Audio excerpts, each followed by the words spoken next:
जय हिंद। आज का जो हमारा टॉपिक हुआ, जैसा कि देखिए बोर्ड पे लिखा हुआ पावर्टी। पावर्टी क्लास 9th में पावर्टी एज ए चैलेंज एक चैप्टर है। क्लास 9th का जो इकोनॉमिक्स का चैप्टर है पावर्टी एज ए चैलेंज, उसी के बारे में डिस्कस करेंगे कि पावर्टी क्या होती है, पावर्टी लाइन क्या होती है, एपीएल क्या होता है, बीपीएल क्या होता है, सारी चीज़ों को हम डिस्कस करेंगे। ठीक है, तो आइए करके एक एक करके हम डिस्कस करते हैं। सबसे पहले हम समझ लेते हैं कि पावर्टी होती क्या है। पावर्टी की हिंदी होती है गरीबी।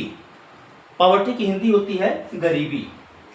पावर्टी का मतलब है कि अगर कोई व्यक्ति अपनी बेसिक नीड न पूरी कर पाए तो उसी को गरीबी कहेंगे।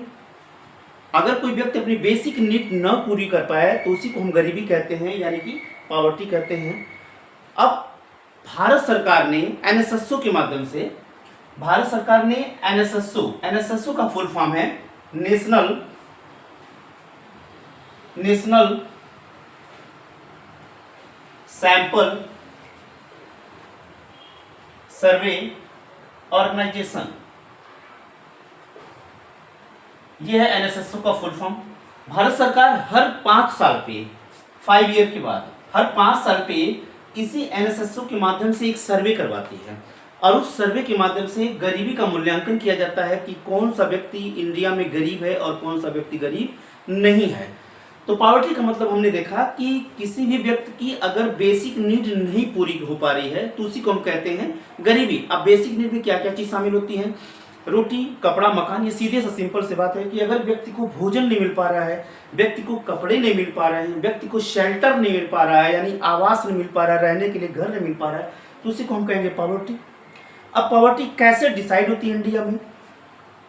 पावर्टी इंडिया में अभी हमने देखा कि एनएसएसओ के माध्यम से एक सर्वे होता है, सर्वे के द्वारा भारत में गरीबी का निर्धारण किया जाता है, पावर्टी को डिसाइड किया जाता है। अब पावर्टी की अगर डिफिनीशन लिखनी हो कि if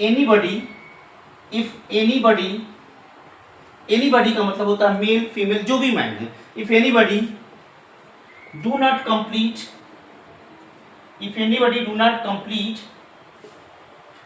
his her basic need, अगर अपनी व्यक्ति अपनी बेसिक नीड को नहीं पूरा कर पा रहा है, if anybody do not complete his her basic need, that is called poverty, उसी को हम कहते हैं गरीबी। व्यक्ति अपनी प्रतिदिन की जरूरतों को अगर पूरा नहीं कर पा रहा हो तो उसी को हम कह रहे हैं गरीबी। अब गरीबी का निर्धारण कैसे इंडिया में होता है इसको हम देखते हैं।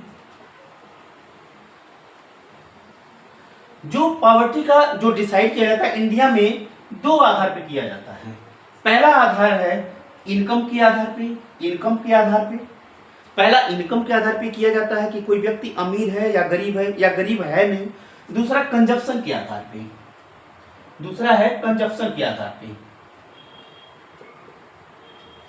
अब इनकम के आधार पे कि अगर कोई व्यक्ति एक महीने में, ध्यान से समझना है, अगर कोई व्यक्ति चाहे पुरुष हो, चाहे महिला हो, चाहे कॉमन जेंडर का हो, कोई भी व्यक्ति हो, अगर कोई व्यक्ति एक महीना में 1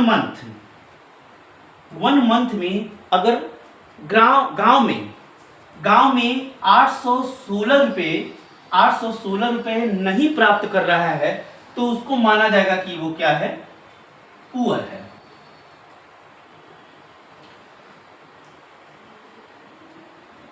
अगर कोई व्यक्ति एक महीना में 816 रुपए नहीं पा रहा है तो वो क्या है? पुअर है। दूसरा, अगर कोई व्यक्ति शहर में है, 1000 रुपया अगर नहीं पा रहा तो वो क्या है? पुअर है। यहां पे हमने देखा कि अगर कोई व्यक्ति एक महीना में 816 रुपए की उसकी कमाई नहीं हो पा रही है तो उसको कहा जाएगा कि वो पुअर है।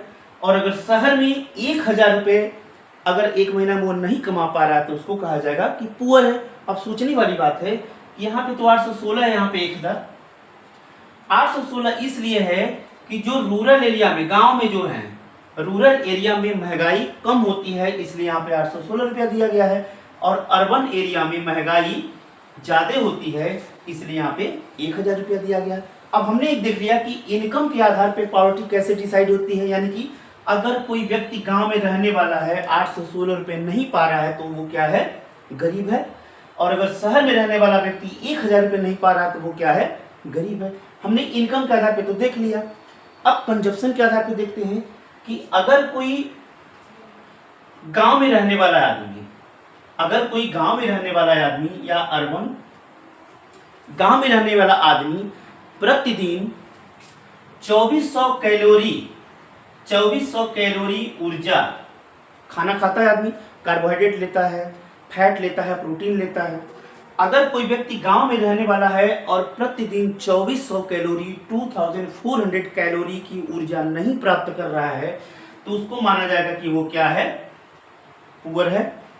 और अगर शहर में रहने वाला आदमी, ध्यान से समझना है कि गांव में 2400 कैलोरी और शहर में अगर कोई व्यक्ति रह रहा है और अगर वो 2100 कैलोरी 2100 कैलोरी अगर वो प्राप्त नहीं कर रहा है तो इसका मतलब कि क्या है, वो पुअर है। तो हमने देखा कि पॉवर्टी को दो प्रकार से डिसाइड किया जा रहा है, एक इनकम के आधार पे और दूसरा कंजप्शन के आधार पे। इनकम का मतलब कि उसकी आय कितनी है, और कंजप्शन का मतलब कि वो प्रतिदिन कितना खर्च करता है, कितना खाता पीता है, अपने खाने के ऊपर कितना वो खर्च कर रहा है। अब इनकम के आधार पे हमने देखा कि जो गांव में रहने वाला 816 रुपया और शहर में रहने वाला 1000 रुपया, अगर इतना नहीं मिल रहा है तो इसका मतलब कि वो पुअर है। हमने कंजप्शन के आधार पे देख लिया कि अगर ग्रामीण क्षेत्र में गांव में रहने वाला आदमी अगर इतनी कैलोरी ऊर्जा प्रतिदिन नहीं प्राप्त कर रहा है तो उसको हम कहेंगे कि वो गरीब है। अर्बन एरिया, शहर में रहने वाला अगर 2100 नहीं पा रहा तो वो गरीब है। अब थोड़ा सा समझने वाली बात है कि यहाँ पे 2400 कैलोरी दिया है, यहाँ पे 2100 कैलोरी दिया है, अंतर क्यों है। अब ये देख लेना है कि गांव में जो 2400 कैलोरी दिया गया इसलिए दिया गया है कि गांव में रहने वाला इंसान काम ज़्यादा करता है, फिजिकल काम ज़्यादा करता है। अब फिजिकल काम करने की वजह से उसके शरीर से ऊर्जा ज़्यादा खर्च होगी, इसलिए 2400 कैलोरी यहाँ पे दिया गया है। और शहर में रहने वाला जो होता है आदमी शारीरिक काम कम करता है, इसलिए वहाँ पे 2100 कैलोरी दिया गया है। ठीक है, तो हमने ये देख लिया कि पॉवर्टी को कैसे डिसाइड करते हैं। अब हमारा दूसरा क्वेश्चन होगा पॉवर्टी लाइन।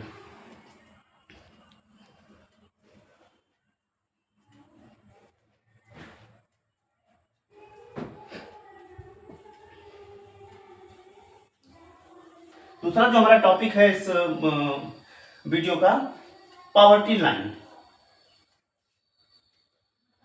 Poverty line. अब पॉवर्टी लाइन क्या है? पॉवर्टी लाइन एक ऐसी लाइन है, एक ऐसी रेखा है, समझना है ध्यान से कि पॉवर्टी लाइन बेसिकली क्या है। यहाँ पे गरीबी रेखा एक लाइन है। ये लाइन डिसाइड करती है कि कौन सा व्यक्ति गरीब है और कौन सा व्यक्ति गरीब नहीं है। ये एक लाइन है, poverty line. This is a line. अगर इसको क्वेश्चन आ जाए कि व्हाट इज पॉवर्टी लाइन तो इसको लिखना है this is a line that describe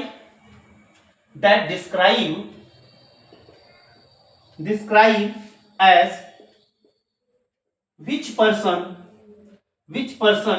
is poor and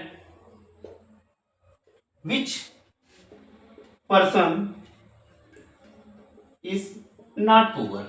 अब ये लाइन बताती है कि कौन सा व्यक्ति गरीब है और कौन सा व्यक्ति गरीब नहीं है।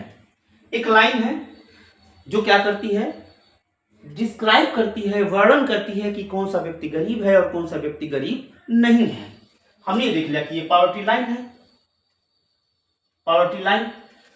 अब इस पॉवर्टी लाइन के ऊपर ध्यान से समझना कि इस पॉवर्टी लाइन के ऊपर जितने लोग भी रहते हैं उनको कहा जाता है एपीएल। समझना है कि इस पॉवर्टी लाइन के ऊपर जो लोग रहते हैं उनको कहा जाता है एपीएल, और इस पॉवर्टी लाइन के जितने लोग नीचे रहते हैं उनको कहा जाता है बीपीएल। अब एपीएल का फुल फॉर्म है above poverty line. Above poverty line. BPL का below poverty line, below poverty line.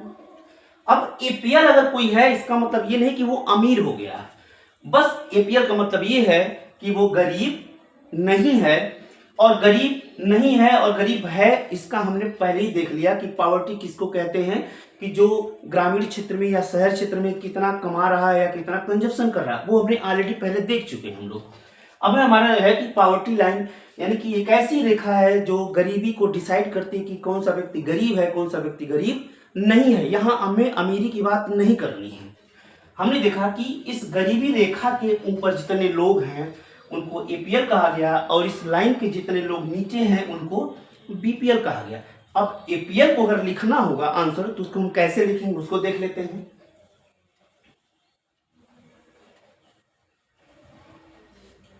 यहां पे एपीएल, अब APL this stand for above poverty line, above poverty line. इसकी पहली लाइन होगी कि इसका जो फुल फॉर्म है वो है एबव पॉवर्टी लाइन। दूसरा जो इसका पॉइंट होगा द पर्सन, ऐसे लोग जो इस लाइन के ऊपर रहते हैं, इस लाइन के ऊपर बिलोंग करते हैं, रहते हैं, उनको एपीएल कहा जाता है। दूसरी लाइन होगी the person that belongs to above of poverty line is called APL। हमने APL को देख लिया। अब हम BPL को कैसे लिखेंगे, BPL को देख लेते हैं। BPL, अब ठीक यही चीज जैसे हमने यहां लिखा this stand for above poverty line.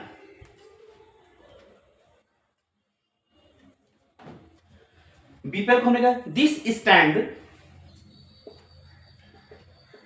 Stand for below poverty line, BELOW, below poverty line. ये तो हमारा पहला पॉइंट हो गया कि ये इसका जो फुल फॉर्म है this stand for below poverty line. इसका दूसरा पॉइंट होगा the person or people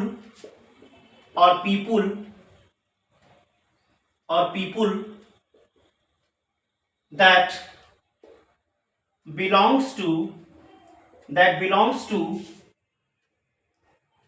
above of this line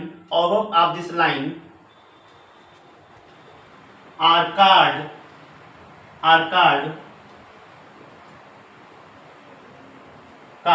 BPL,